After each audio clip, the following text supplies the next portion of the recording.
He's Peter. She's Joanna. He's Michael. I'm Samir. No, wait, that ain't it. He really is Drew. I'm Lumberg. He's Milton. She's Bob. No, that ain't it either. This is Vikings Report, and it's almost draft day. Drewster, how are you doing? Office Space. I know you've been getting pretty depressed about your job and everything, and so I just wanted to tell you, Good things can happen in this world. I mean, look at me. Episode 61, Ted Glover. We're 5 days away from going live. I'm doing great. How are you doing tonight, Ted? If I was any better, I'd be against the law, my man. That's how good I'm doing. Meow, meow. Ruby, how are you doing? You know, I've been trying to express myself, but I'm in need of some more flair. We need to talk about your flair. Really? I have 15 pieces on. Yeah, we need to talk to you about your flair. Now, you could just do the minimum, but I'll tell you what, people don't come to Vikings Report for the minimum. They come to Vikings Report. You can watch anything about the Vikings on another show. They come to Vikings Report for attitude and fun. People can get a cheeseburger anywhere, okay? They come to Tchotchkes for the atmosphere and the attitude. So why don't we work on that flair? It was in the TPS report. You should have seen that last week. Did you get the memo, or did you need to get the memo? Do you need another memo? All right, so we're at episode 61, and if you've noticed, we have left him out far too long. He is a writer of college football for NBC Sports Edge. He writes for the Vikings on Vikings Wire, part of the USA Today network. He hosts the Tyler Forness Show on the Climbing the Pocket network on Monday. He is the @RealForno on Twitter, Tyler Forness. Tyler, thank you for joining us for this entire episode. How are you? Hey, you know what? It feels really good to be here, but I got to ask you, what is it exactly that you would say you do here? Well, look, I already told you. I deal with the goddamn customers so the engineers don't have to. I have people skills. Like, what do you do here? So I take the information and I give it to the fans. See, because the fans, I'm an information guy. Tyler, basically, I just sit down and stare at my computer for an hour and do nothing. And then I do it a little bit more after lunch. Basically, I work 15 minutes while I'm here. Now, before we get going, Tyler, I emailed Mel Kiper, and I wanted him to give me a scouting report for you. So I got an official Tyler Forness scouting report from Mel Kiper. Who the hell is Mel Kiper, anyway? He's got oily wrists. He can write or host in a phone booth. He's got very smooth transition from writing to video. He's a day one pick, hands down. And his hair and his beard make the ladies twitch. That was from Mel. He wanted to make sure you knew all that. But anyway. What the hell am I doing here, man? Who am I? Why am I here? We don't know what we're doing either. We're like 61 episodes into it. Dude, this is a classic episode. We got Pornographic with us tonight. We're going to rock. Let's go. You know what, Ted? I got one thing to say. What's that? Ted? Forness? I'm cooler than you are. So why don't you fix your little problem and light this candle? He's right. Light this candle. Tyler, hit it. I don't remember the line. All right, I'm cooler than you are. Why don't you fix your little problems and light this candle? He's right.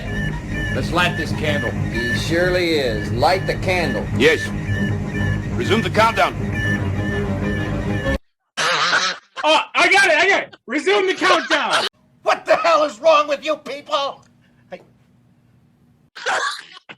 we're off and running. That was so smooth. Oh, this is like a government-run operation. It's going so smooth. We are like 4 days from the draft. One of the reasons we've got Tyler on is because we want to get his kind of last-minute draft thoughts.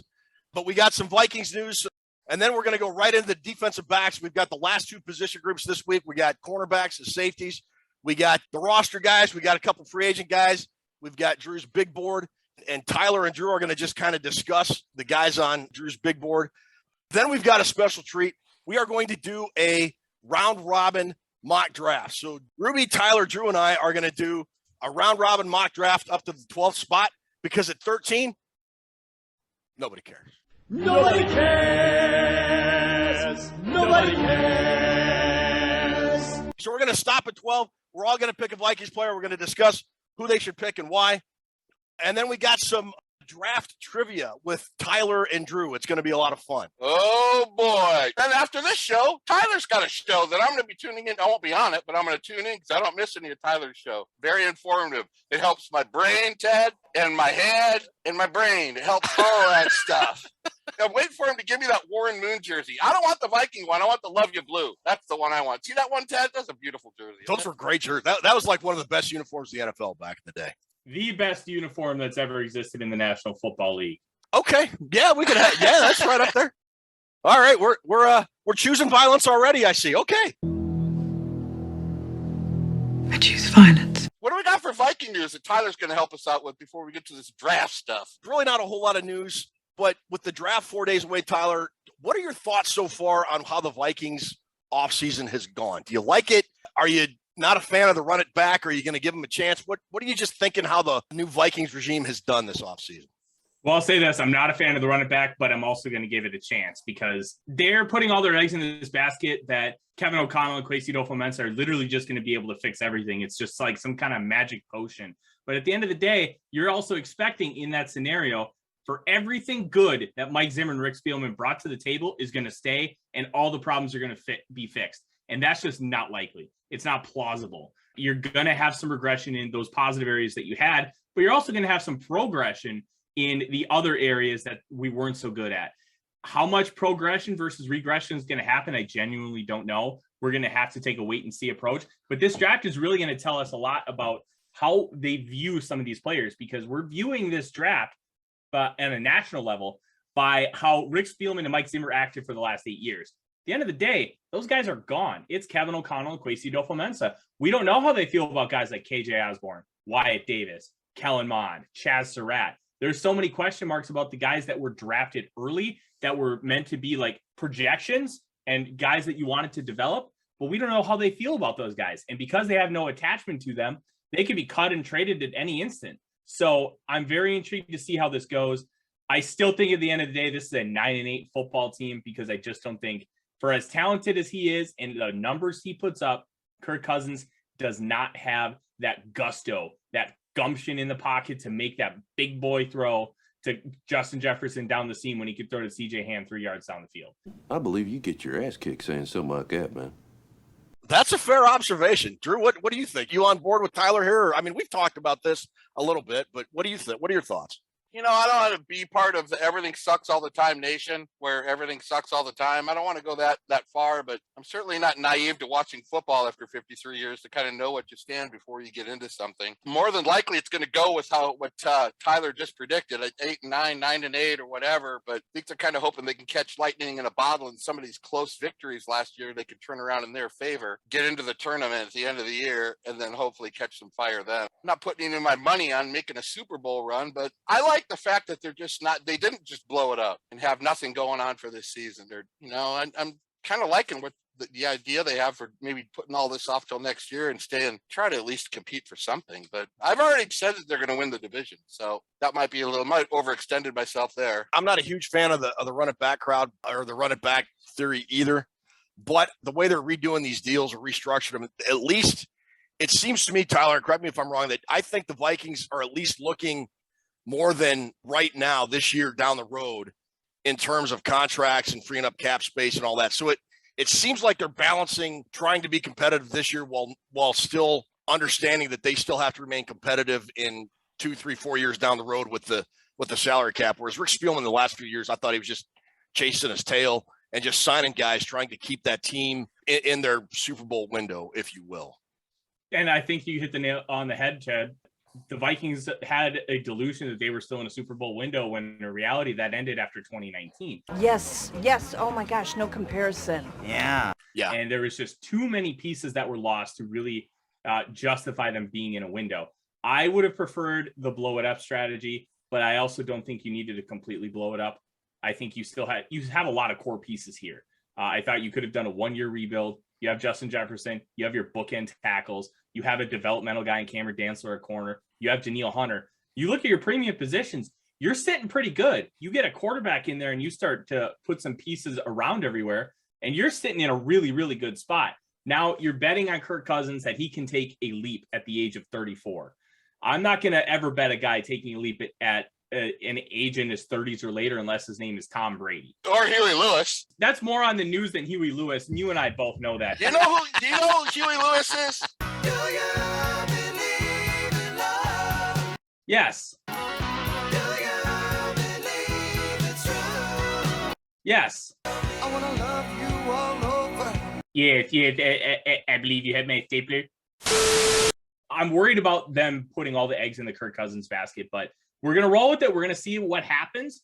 I'm very intrigued to see how Kevin O'Connell constructs this offense. Is he going to do a lot more 11 personnel? How is Irv Smith Jr. going to be using that element because he is not an inline blocker, which is something that's pretty mandatory in that 11 personnel scheme? Is it going to be more inside zone or is it going to be outside zone still? Well, there's so many nuances that we genuinely don't know. We can project, but we aren't 100% sure. I've been beating the drum for a drafted wide receiver at 12 for the past, 6-8 weeks, because it makes sense long-term and it makes sense for now. I just want a premium player at a premium position, potentially a trade down and get capital for next year. So you're not against the trade back thing then? Because most of the shows I watch you want to take the wide receiver at 12 and then move on. You're okay with trading down to 20, 22 or something? I'm willing to do it, absolutely, if the board falls right and the trade is good. I have no issues with it. I've done plenty of mocks for the Vikings where I explore different situations. How many freaking mocks have you done, dude? I've done 7 different mock drafts for the Vikings wire, just 7 rounders for the Vikings. I have one that dropped this past Wednesday on NBC Sports Edge when everybody listens to this. That's good. And I do one every Monday night on my show. All right, so let's talk about Kwesi Adolfo-Mensa. We were looking at things through the Rick Spielman, Mike Zimmer lens through the last 7 years, whatever it was. Before he came to the Vikings, Adolfo-Mensa was the vice president of football ops at Cleveland 2021. He did not make the final picks, but he was involved in 2 drafts. The Browns had 14 picks total, 7 offensive players, 7 defensive players. Is there anything to take away from those 2 years where Kwesi was in the room that you think you might be able to predict as to what the Vikings will do on Thursday? I'm going to be honest, there's not going to be a whole lot you can really extrapolate from those situations. What I think you can extrapolate is, 1, he's going to maximize the market however it falls to him. Whatever the market looks like, he's going to take advantage, whether that be Kyle Hamilton or Kayvon Thibodeau falling, or somebody is willing to pay a premium tax to jump up and get somebody. Real quick, now, if a guy like Thibodeau or Hamilton were to fall, like, say, 7-8 range, would you be cool with a trade up to get a guy like that? It depends what the cost is, but yeah, guys like Hamilton and Thibodeau, they're true what I consider blue chip prospects. People are going to be soured by Thibodeau because of the, interest outside of football. Who cares? The man's trying to capitalize on his fame so he can set his family up financially for decades. Good for him. Kyle Hamilton plays safety. Whoop-de-doo. The guy's a unicorn. He's 6'4", 220, and he can play literally any position you want him to at a high level. Pink fluffy unicorns dancing on rainbows. Pink fluffy unicorns dancing on rainbows. I'm fine with the move up for either of those guys. And I'll say this, I would not trade up for Sauce Gardner. The difference between him and a Kyer Elam, an Andrew Booth, a Trent McDuffie, it is not big enough to warrant a trade up. I do think that Thibodeau has separated himself enough from this edge class, and Hamilton is just a true anomaly that I think they are worth the trade up. Tyler's bringing it tonight. Bringing the heat. Bringing the fire. Bring the fire. Don't leave your bat on the shoulder coming to the batter's box against Tyler Fornes, ladies and gentlemen. Especially, he knows he's on Vikings Report, where you can just let it loose. You don't have to follow any rules on this show. There are no rules. Go. Let me ask both of you guys this. Drew, I want to start with you. Okay. I get a 2-part question. What will the Vikings strategy be? What do you think the Vikings will do? Or what do you think they should do? I think they have their eyes set on corner. Really wouldn't shock me if they went interior to Jordan Davis, who I think is going to be there. And now I'm starting to believe, after listening to the great Tyler Fornes the last month or so, and then listening to you on Vikings Report, Ted, I'm kind of warming up to the wide receiver move. And I was really against that a month and a half ago. So I think the Vikings might be warming up to taking one of those. I mean, we all want to get Olave here. We don't want to have him in Green Bay. Do you think they should do that? I have this list right here we made before the show as I try to prep for this show. I try to prepare myself for Vikings Report, not just go all willy-nilly like Milton from Office Space. Really? Milton, is that what you do? Milton with a stapler. I brought a stapler. Yes, I believe you have my stapler. Hit it. There you go. What did he say? I will burn this place to the ground. I will burn this place down. Still haven't received my paycheck, and he took my stapler, and he never brought it back, and then they moved my desk. Look at this cornerback group, Tyler. It's sad. Look at that group, guys. Chris Boyd, Dantzler, Nate Harrison Hand, Aloha, Mr. Hand, Harry Nickerson. Are you kidding? So you think they should go for corner then? Patrick Peterson's a great player, but he's not what he used to be. Look at the cornerback group. Look at the 8 guys on the roster, and you tell me that's not thin. Practically speaking, I think they need a corner. If they take a corner, I'm not going to have a problem with it. Tyler, what will the Vikings do, and what should they do? I think what they're going to do is maximize the market and maximize the board however it falls. I think pigeonholing them into cornerback is going to be a mistake on many levels because you could be passing on a player that's just outright better. Wait, I want to trade back. That's my first choice. How far down were you willing to go in the first round then? That's what she said. 10, 12, 15 picks, anywhere in there. Okay. I think we can get a fat return. If Malik Willis falls to the Vikings, they got to use him for leverage. And I know people want to sign him. People want to sign him and get him in here. But if Willis falls to us, we're sitting fat on getting some assets. I'll say this. If Willis falls to us and we don't take him, I will die. So I was sitting in my cubicle today, and I realized ever since I started working, every single day of my life has been worse than the day before it. Are you going to be on like live broadcast on Thursday night? Because that's going to be quite an audience if you literally keel over and die. When I saw that fat man keel over and die, that is not right, Michael. Listen, I've almost died once. I can do it again. So you are really that much on board the Malik Willis train as well? There is nobody in NFL history that has the skill set that Malik Willis does except for Michael Vick. And there is a path to building up Malik Willis, and that is the path of Josh Allen. I wrote a piece for the Vikings Wire. That's my pinned tweet right now. Please go and read that, and you'll understand why. Everything about those guys, it was eerily similar. Allen started playing right away, though, didn't he? Willis isn't going to play right away. He could play right away, but I don't know. Oh, Tyler, no. He's not going to. Tyler. Todd. You have to have conviction in what you're doing. And my conviction is that Malik Willis is something you give up everything for.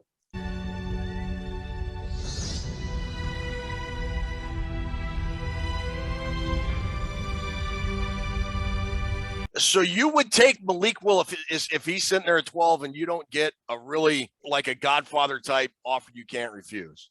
You sprint the card up with the Secret Service surrounding you so nobody attacks you from behind. Give us a couple more names that you sprint up there with the Secret Service.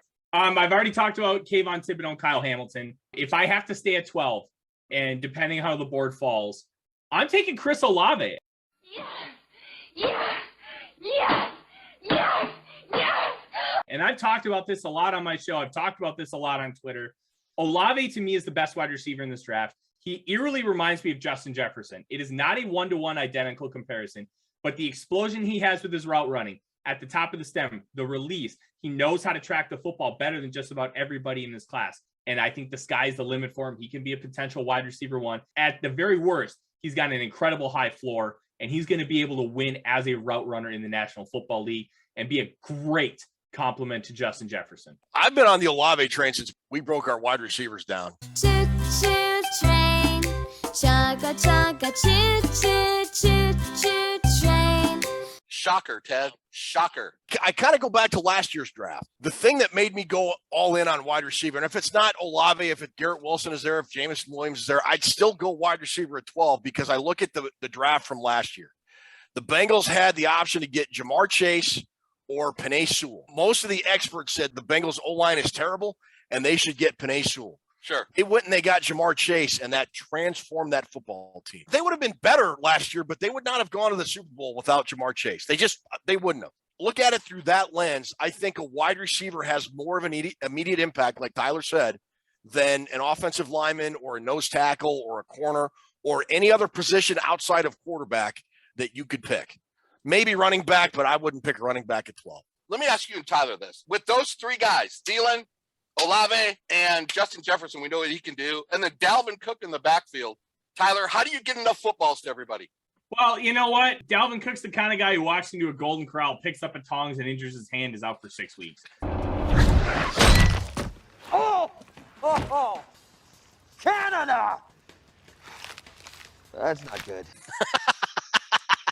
I love Dalvin, but the guy has a tendency to get injured. He's never played a full season. He always misses at least 2 to 3 games. All right, as we're going to get into these corners and safeties tonight, that's why we have Tyler here, because the most really big positional group for the Vikings.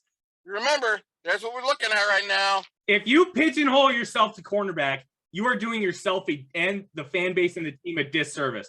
I don't care what the room looks like. I don't care. You have to address it, but you can't force it at 12. You cannot force it. I was at a music seminar in 1987 and met Gene Simmons. From that day, from that day forward, I haven't pigeonholed anything. Drew, hold on. Aren't you married? Yes. Then you pigeonholed yourself. So, lawyer, done. Let's move on. Checkmate. Checkmate.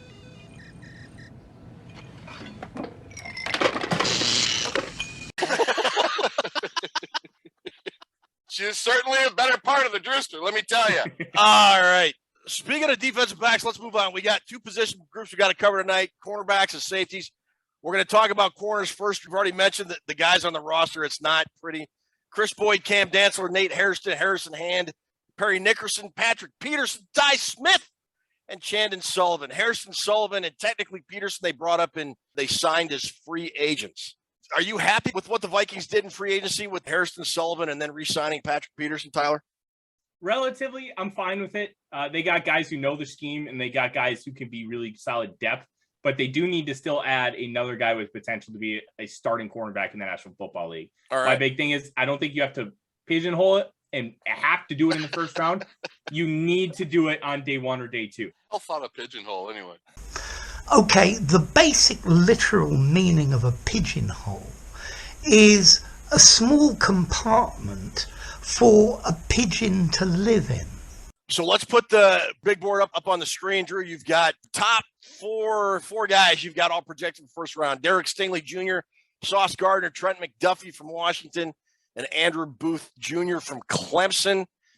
And then you got Kaiir Elam, Roger McCreary, Kyler Gordon, and Tariq Woolen as second-round guys. Tyler, you like the way he's got his board drawn up? I don't really have many issues with it. I don't think Derek Stingley Jr. is the best corner in this class. I think that's Sauce Gardner, and I think the proof is in the tape.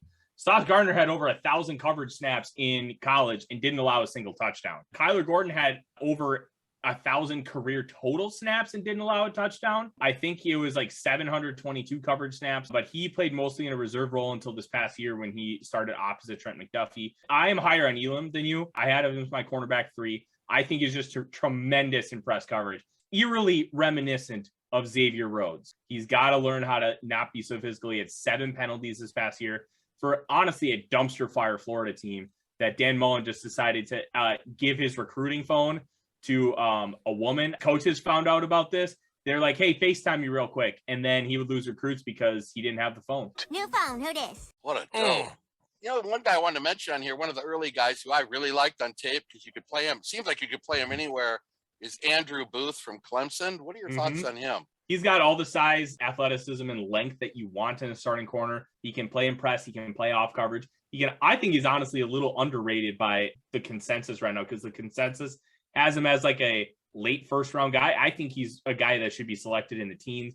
I love Booth. I think he's a fantastic football player. McDuffie's the one to me that's interesting because he's 5'11", 195, and he's got 29 3/4 inch arms. That has shown to be a historical deterrent, but the way McDuffie plays, I don't think it's that big of an issue. Think of Jair Alexander. That's how this kid plays football. He knows how to stay with receivers, mirror them. But you got to take him at 12 if you want him, right? He's not going to be there at 46. He's not going to be there at 46, but he could be there with the trade back. These corners, I really don't know how the NFL is going to value them. I think Sauce and Stingley Jr. are both off the board by the time the Vikings pick. I do not know where the rest of the value comes in with this class. Kyler Gordon could go before Elam and Booth. The NFL loves Kyler Gordon. Tariq Woolen from UTSA, 6'4", 210 with 33.5-inch arms. The guy is an absolute alien. He's only played 2 years at the position, but the positive flashes that you see, they're reminiscent of Darrelle Revis. And then the bad is reminiscent of Waswa Sirwanga. Oh, my God.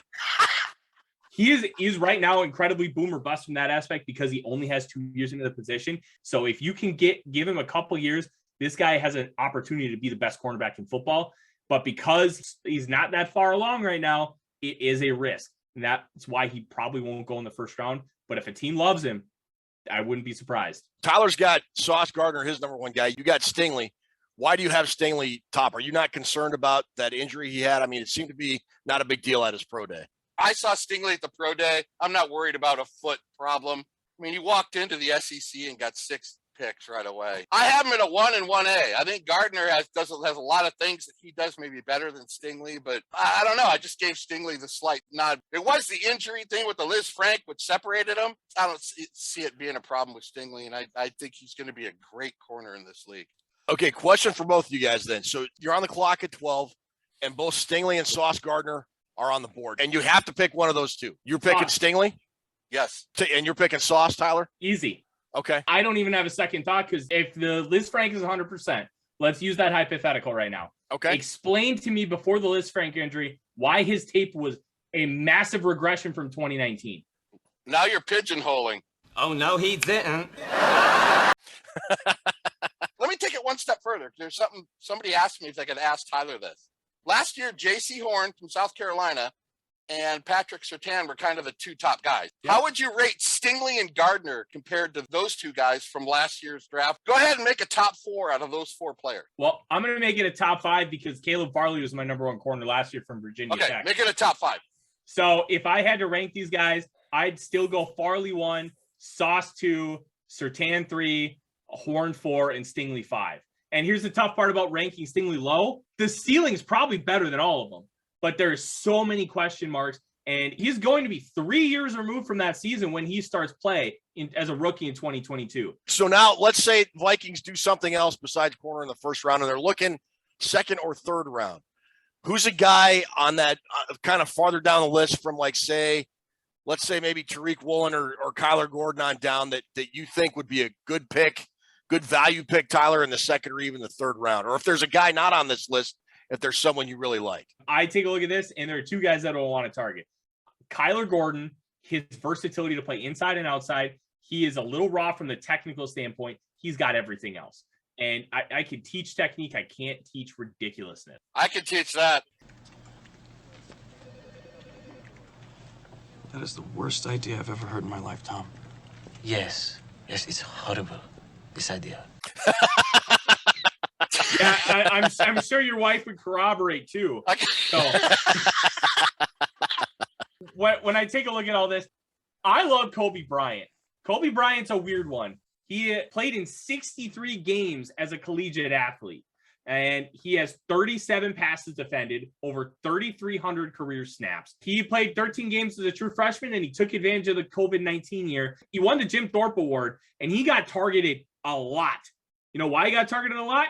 The guy opposite him was Sauce Gardner, who was incredibly locked down. So you had to throw at somebody. That's why a lot of his numbers are a little spiked, that he allowed a lot of catches and a lot of yards because they couldn't really throw at anybody else. But he also had a lot of on-ball production, and I really like that.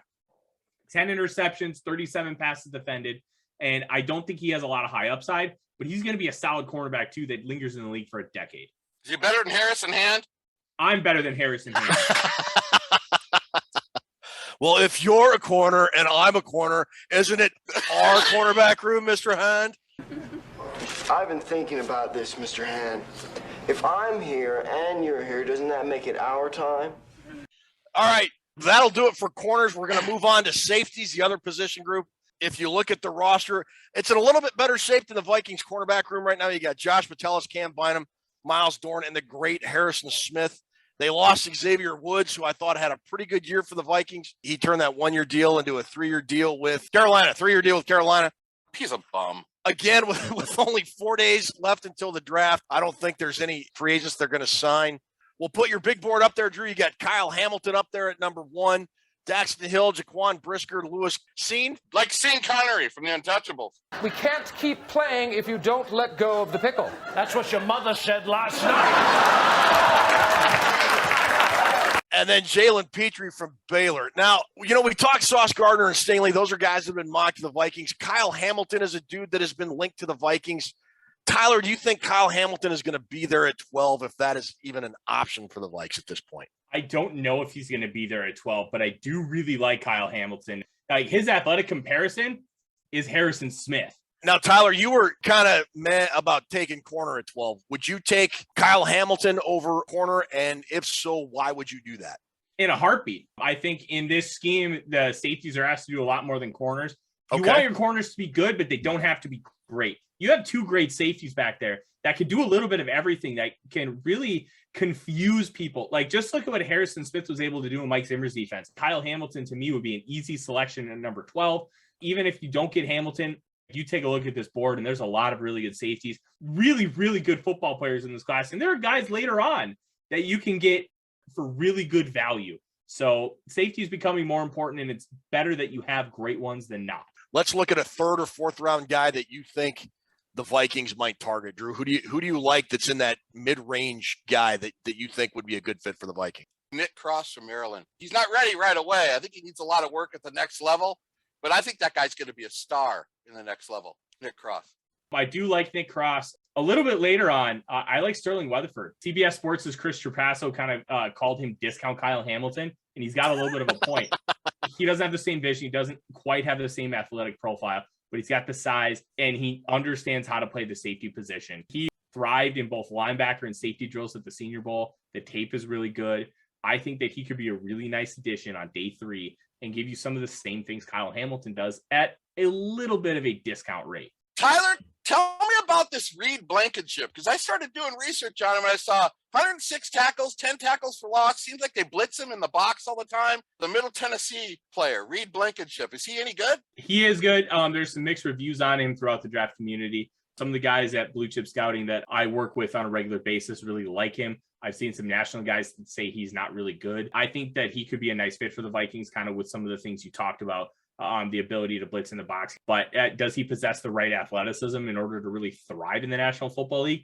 I don't know that answer, but then again, Earl Thomas had a relative athletic score of like 5.09, and he was like a perennial All-Pro. Sure. So it doesn't necessarily mean everything. I'd be willing to take a shot on him in around 5. This rolls right into our little mock draft segment. Tyler, what we're going to do is we're going to do a mock draft. We're going to do a round robin. We're going to go Ruby, then you, then me, and then Drew, and we're going to go up to the Viking spot at number 12. We're not going to do any trades. We're just going to do straight 1 through 12, and then we're all going to pick a Vikings guy, and we're all going to get to talk about it.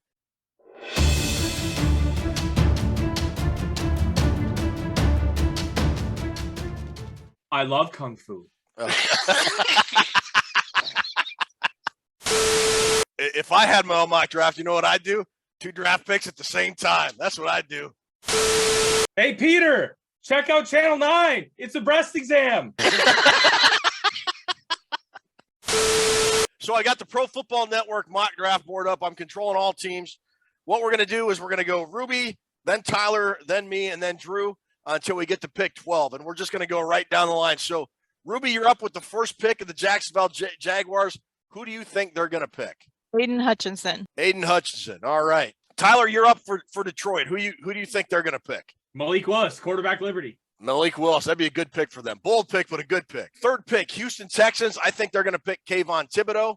So I'm going to go with Thibodeau at number 3. Drew, who do you got for the Jets at 4? I had the Jets taking Thibodeau. Oh, so I got to rethink this real quick. I'm going to have the Jets take Kyle Hamilton. Kyle Hamilton is off the board. Ruby, you're up with the Giants at 5. Who do you like? Evan Neal. Tyler, with the Panthers at 6, who are you going to pick? I would not make this pick, but I think they're going to. Kenny Pickett from Carolina. Exactly what you're thinking. Really? I would not touch Kenny Pickett before round 3. So the Giants picked Evan Neal at 5. I'm going to go with Sauce Gardner at 7. They're going to go offense, defense. I'm going to pick Sauce Gardner. And then, Drew, you've got the Falcons at 8. I'm going to say Garrett Wilson. They want a wideout, I think. All right, Ruby at 9. Who do you got? Trayvon Walker. Trayvon Walker. Tyler, you're up with the Jets at 10. I think they would have taken him at 4 before Hamilton. I'm going Ikem Ekwonu, the offensive lineman from North Carolina State. All righty. That's a hell of a value right there, isn't it? I have him as number 1, yes. If he lasted till 10, Joe Douglas would be throwing a party. Office party. Be showing everybody his O face. Oh, well, I might be showing her my O face. Oh. You know what I'm talking about. Oh. Oh. All right. At 11, I think Stingley. I think they're going to pick Stingley. And that brings the Vikings on the board. Drew Bunting. This is the board right now. Jordan Davis for Pro Football Network is the top-ranked guy left on the board. I am going to take Nakobe Dean. The Vikings would take Davis here, but I'd like to get Nakobe Dean on my team. Tyler? I will say it is a tough one because Jermaine Johnson's still on the board, and I love Jermaine Johnson and the element that he could bring to this pass rush. I'm still taking Chris Olave. All right, so Drew picked Nakobe Dean. Tyler picked Chris Olave. Ruby, who are you going to pick? I would take Olave too. I would love to see that. Randy Moss, Jake Reed, Chris Carter. Bring it back. Yeah. 3 deep. All right, and I would pick Olave too. So what we're going to do, we're going to go down here and pick Chris Olave. Boom, and there we go. So, and at 13, the Houston Texans pick. We don't care because the Vikings have made their selection. 0 to 100% chance of the Vikings staying at 12 and drafting Chris Olave. I love the idea of drafting Chris Olave at 12. I don't know if it'll happen. I have no idea how this receiver class is going to go. I see a scenario where they're gone before 20. I also see a scenario where there's 2 or 3 of them available in the 20s. Who knows with this wide receiver group? It's going to be an interesting night. Can I share a couple prizes that we're going to have on? Sure.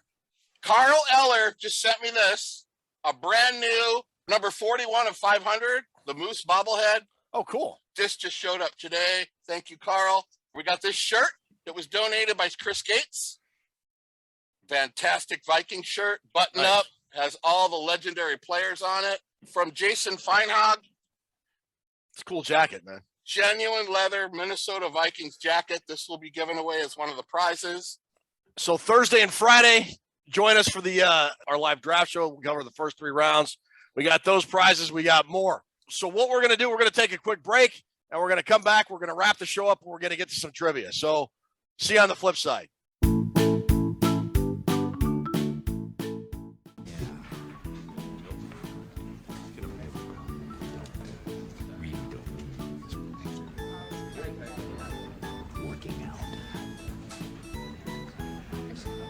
Stapler off my desk. I could set the building on fire. Yeah, I believe you have my stapler. Excuse me. Excuse me. But, okay, but that's the last straw. Told me to talk to Mr. Lumberg, and I still haven't received my paycheck, and he took my stapler. I asked for a Mai Tai, and they brought me a pina colada, and I said no salt for the margarita, but it had salt on it. Lo siento There's mucho, big grains señor. of salt on Los Vientos. What happens again? I won't be leaving a tip, because I could shut this whole resort down. I could write a letter to your board of tourism, and I could have this place condemned. I could put strychnine in the guacamole. There was salt on the glass, big grains of salt.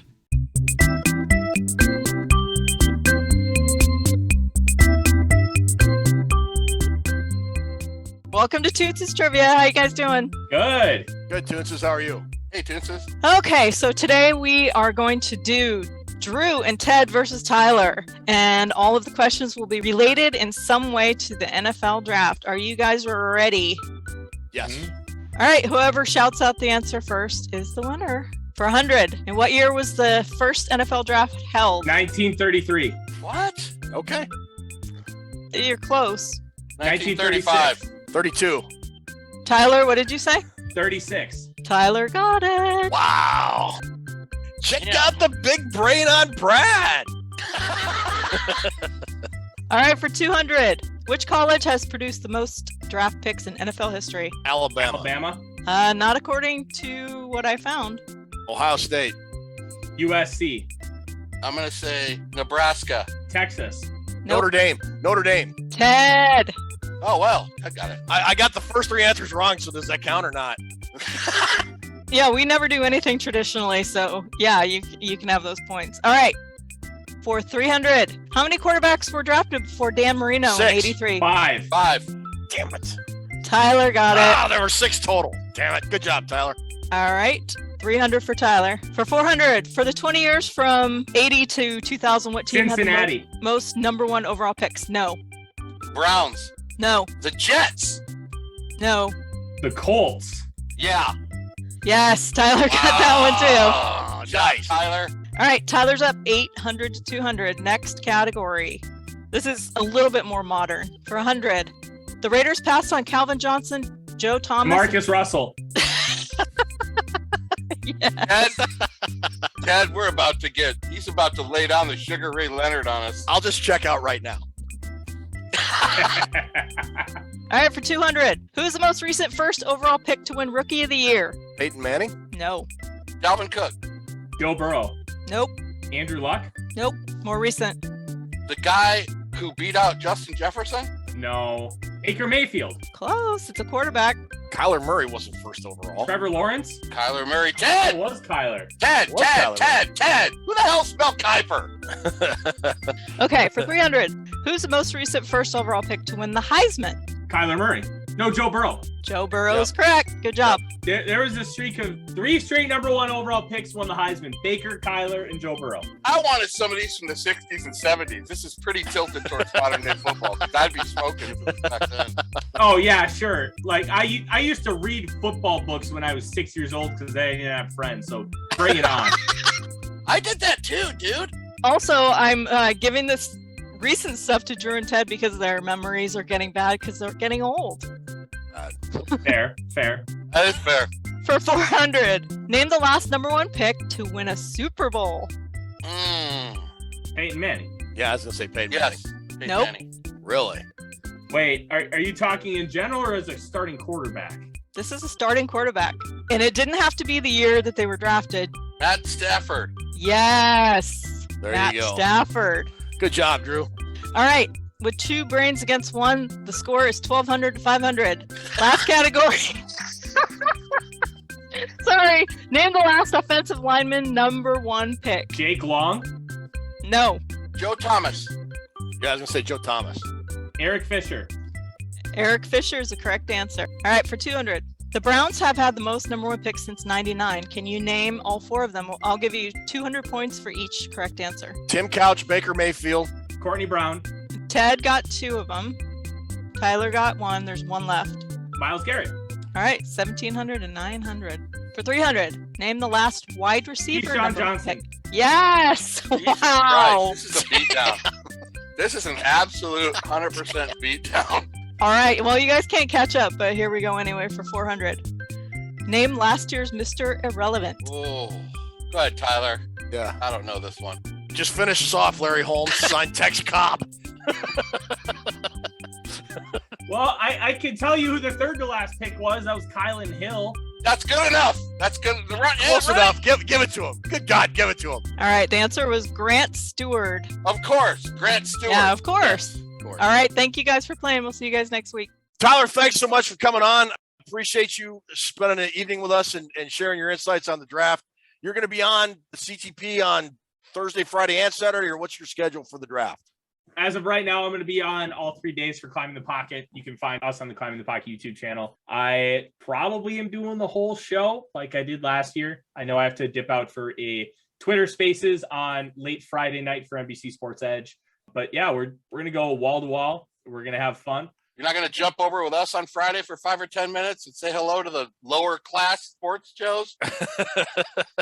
I'm sure I could come over and kick your ass in some trivia again. Just do it. You're welcome. All right. 29th. I'll pour out 3 fingers of some Crown Royal and I'll be waiting for you, brother. That's the only way you guys will be able to see him since you'll all be watching our show. We'll be on Thursday and Friday. We will not be on Saturday, but we'll be on the first 2 nights. Thanks, everybody, for watching. Thanks, Tyler, for coming on. You really gave us a lot of great information tonight, both at corner safeties and just overall draft stuff. Really appreciate it. We will see you folks on Thursday and Friday. We'll try to do better the next time. Trooster, for the love of God, take us home. Tyler, thanks for kicking our ass. Give me a little bit more Milton before we leave. One little Milton line. Go ahead. Yeah. I asked for no salt in the margarita, but there was salt on it. I can burn this place to the ground. I've done it before. The one question I have to ask everybody that comes on our show, what's your go-to band? My favorite band changes based on time. Right now, it's Blink-182. If I had to pick one album that I could listen to for the rest of my life, it would be the album 6 by All That Remains. Okay. It's the fall of ideals. The fall of ideals. Try to come back on when we do our live draft show. I know you're going to be busy with other shows. If you can shoot over with us. We will be on live in 5 days. We'll be on 2 straight live. Hope to see everybody there. Episode 61 is now in the books. Ted, thank you for the great hosting job. Tyler Fornes, man, thank you so much for being on our show. My pleasure. I appreciate you guys having me. And hopefully I brought enough flair to make sure the Boston You did. You did. Say good night, Ted. Good night, Ted. You take care of yourself if I don't see you, all right? You too, man. Take her easy, bud. All right. Hey, Peter. Yeah. Watch out for your cornhole, bud.